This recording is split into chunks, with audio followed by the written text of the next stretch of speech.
प्रभु यीशु मसीह के पवित्र नाम में ऑनलाइन गॉस्पल मिनिस्ट्री के प्रिय श्रोताओं को मेरा प्रेम भरा अभिवादन।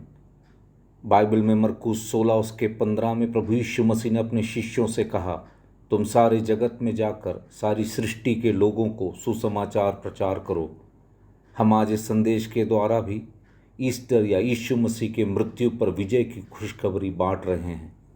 आज मैं आपके साथ 3 कारण बांटना चाहूँगा कि ईस्टर का संदेश इतना बड़ा खुशखबरी क्यों है।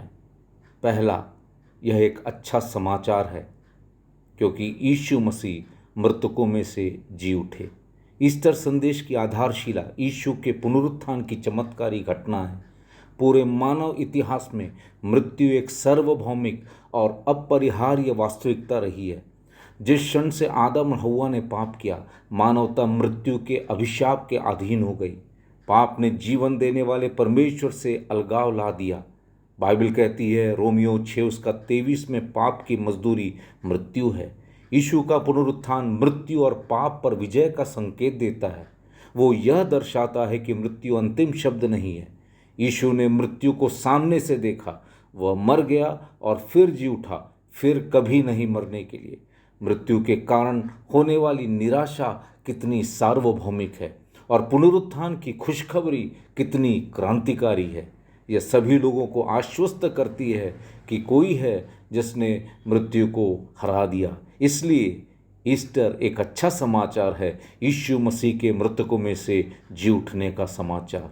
दूसरा, यह एक बेहतर समाचार है क्योंकि यीशु आपके लिए मृतकों में से जी उठे। जी हाँ, यीशु आपके और मेरे लिए मृतकों में से जी उठे।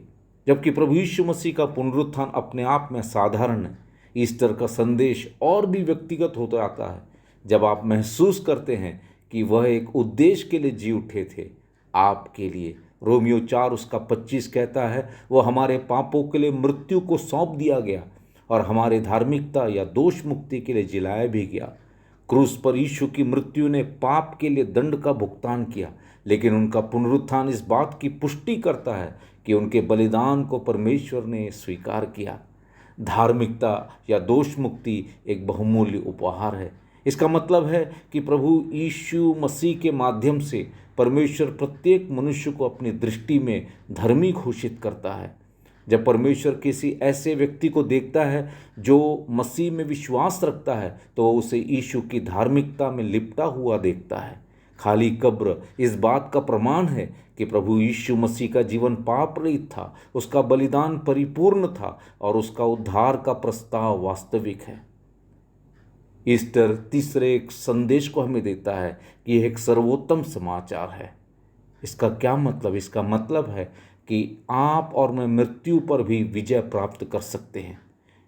शायद ईस्टर संदेश का सबसे परिवर्तनकारी पहलू यह है कि यीशु का पुनरुत्थान केवल उनकी जीत नहीं, ये एक साझा जीत है। उस पर विश्वास के माध्यम से विश्वास करने वाला मसीह के साथ एकजुट होते हैं। वो न केवल उसकी मृत्यु में बल्कि उसके पुनरुत्थान में भी उसके साथ एकजुट होते हैं।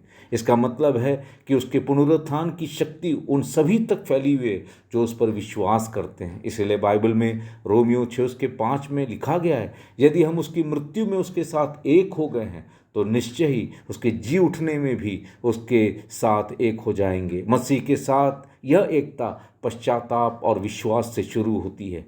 पाप से दूर होकर और यीशु को उद्धारकर्ता और प्रभु के रूप में स्वीकार करके विश्वासी उसकी मृत्यु, उसके गाड़े जाने और उसके पुनरुत्थान में भाग लेते हैं। यह नया जीवन केवल आध्यात्मिक नहीं, यह भविष्य में शारीरिक पुनरुत्थान का वादा करता है। जिस तरह यीशु एक महिमामय शरीर में कब्र से उठे, उसी तरह उस पर विश्वास करने वाले एक दिन ऐसा ही अनुभव करेंगे। ईस्टर की सबसे अच्छी खबर यह है कि मृत्यु पर यह जीत हर एक व्यक्ति के लिए उपलब्ध है जो यीशु मसीह पर विश्वास करता है। अंतिम रूप से कहना चाहूँगा, ईस्टर संदेश आशा, मुक्ति और विजय का सारा समेटे हुए है। यह घोषणा करता है कि यीशु मृतकों में से जी उठे और यह वादा करता है कि हर एक पापी जो यीशु मसीह पर विश्वास करता है वह भी उसके माध्यम से मृत्यु पर विजय प्राप्त करेगा। क्या आपने यीशु के पुनरुत्थान के सामर्थ्य पर विश्वास किया? क्या आपने पाप मुक्ति और धार्मिकता के लिए उसको अपना उद्धारकर्ता और प्रभु होकर स्वीकार किया? तो आप ईस्टर या पुनरुत्थान के आनंद को अनुभव कर सकते हैं। धन्यवाद। जय मसीह की।